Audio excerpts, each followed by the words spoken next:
2022 विधानसभा चुनाव का बिगुल अब बज चुका है और राजनीति के महारथी अपने अपने झंडे गाड़ने के लिए पुरजोर शोर से तैयारी में जुट गए हैं।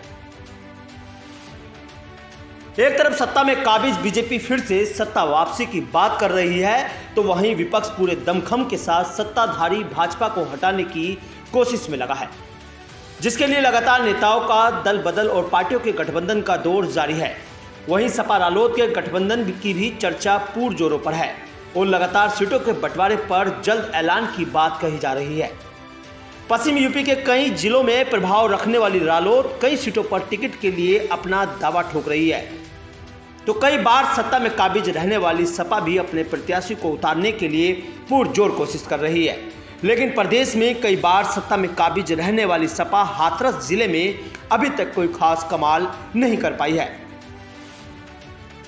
हाथरस सीट से आज तक सपा को जीत हासिल नहीं हुई है।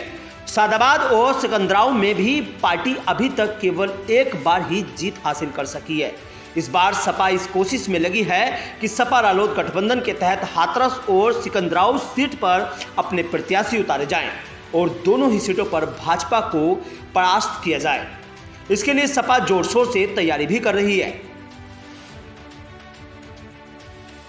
बात करें बीते चुनाव की, तो साल 1993 में सपा का जब बसपा से गठबंधन था, तब सपा के उम्मीदवार अमर सिंह यादव ने सिकंदराव सीट पर जीत हासिल की थी। इसके बाद सपा को इस सीट पर फिर जीत हासिल नहीं हुई। वहीं पिछले चुनाव में 1063 वोटों से सपा हार गई थी। वहीं सादाबाद विधानसभा सीट पर सपा अभी तक साल 2012 में ही जीत सकी है।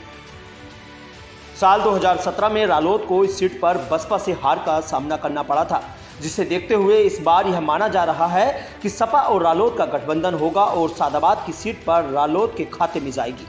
पार्टी के नेताओं का मानना है कि जाट बहुल सीट होने की वजह से रालोद यहां अपनी जीत तय मान रही है। हाल ही में रालोद के मुखिया जैन चौधरी यहां जनसभा भी कर चुके हैं। उसके पहले बहुचर्चित बिटिया प्रकरण में भी वे यहां आए थे। दोनों पार्टियों के वरिष्ठ नेताओं ने इस बात का संकेत भी दिया है कि इस हिसाब से दोनों पार्टियां तैयारी भी कर रही है।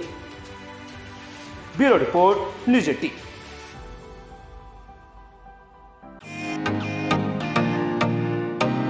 फेसबुक और यूट्यूब के बाद अब आपका पसंदीदा चैनल न्यूज़ 18 डेली हंट पर भी फॉलो करें।